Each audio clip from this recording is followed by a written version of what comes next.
All right, in case this is my last will and testament, because who knows if this is going to work. There we go, yeah.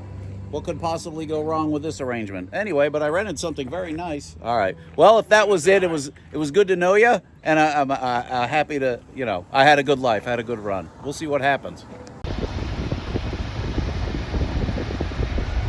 Well, it's terrifying, but it's working. Show behind us there.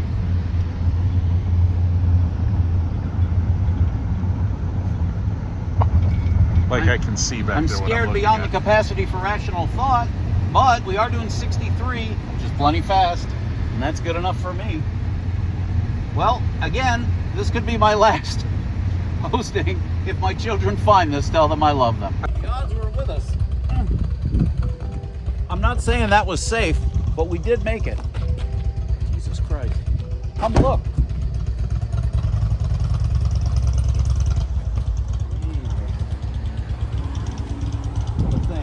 The important thing to know is that because I don't have the right adapter for the ball, look how close so that was scraping all the way from Detroit to here. That was exciting, but it appears like we made it. When compared to other lesser vans, it is a ponderous monstrosity. Eesh. Brr. Makes these turds look downright small. I'm starting to think of things I might do with this, but I would like to offer it to, if anybody wants to commission a van, a soft-sidey, Mr. Pompadour here. I can make this perfectly functional. It's gonna need a lot of cosmetic stuff, but you know, if you're looking for a cheap van and you have some use for this, or you want to tear off that soft side box and just plant a camper on the back of it, which is what I'll probably do. If I can't find anybody that's interested in it enough to essentially pay me to make it, you know, tip-top, then I will probably make it tip-top and turn it into a service truck, because I get the feeling that I'm gonna need to be able to come to you at a certain point, or at least have that option of, you know, having a service truck that's sort of ready to go. All right, in voiceover, here's another view of the way this attic thing, sleeper, works. There's a hole in the ceiling, nicely trimmed, and up you go. You could stand on the passenger seat, or you could put a little ladder or something, or you could actually jump up there if you're pretty spry. And then you sleep up there. It's as wide as the van is wide, and it looks pretty comfortable. Now, as one does, you get to playing around, especially late at night. So you go on your Facebook Marketplace and you find something like that and you say, I could mount that to the back of my flatbed. It's some kind of monstrosity. Then you move on. What's even better? Ooh, a truck slide-in, a pickup truck slide-in with space in the sides there. And it looks like, ooh, that's sexy, with the sleeper hanging off the back there and the big area underneath there for flatbed storage. Pretty cool. And those sides fold up. I'm horny. So, as you can see, or maybe you didn't get to see, this thing was hit in the back, but that's going to be pretty repairable. What's missing is this bottom panel that held the lights. So I'm going to have to womp up something. I have the piece for it, or I think the piece is back here. Is that accurate? Come on. Yeah, I see the piece that held the lights, and I don't see the light housings themselves. But the general idea, if you get up in here and actually look at this thing, these walls are not strong enough to block any cargo to. I mean, they're just framework. They're strong enough to support the vinyl cladding, but they're, you know, and there's also nothing on the floor to block to. How does this work? Oh, I see what happens here. Okay, so there's your tie downs. 1, 2, 3, 4.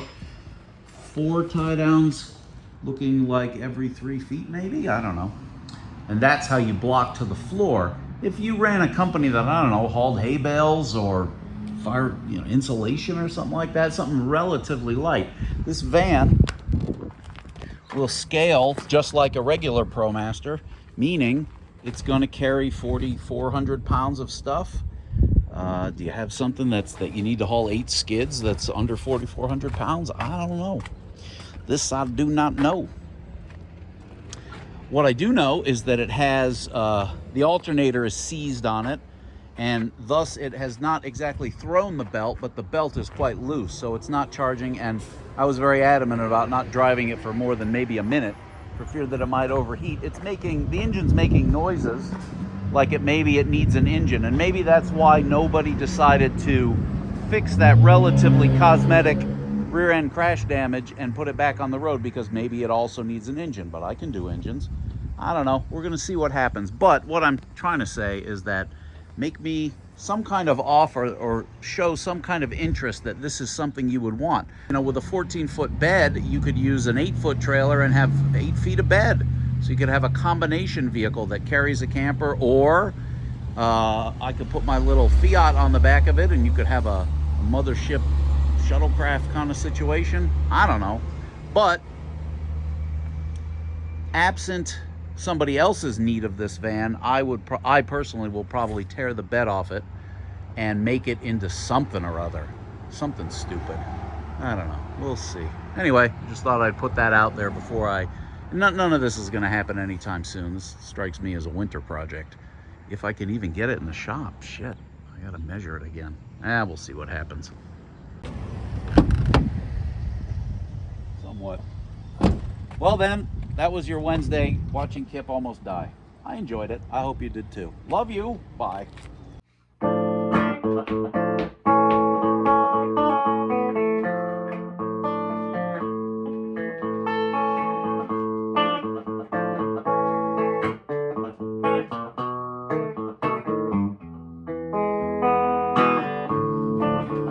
My app, Promaster phone app, custom Promaster phone app. It'll make you happy. My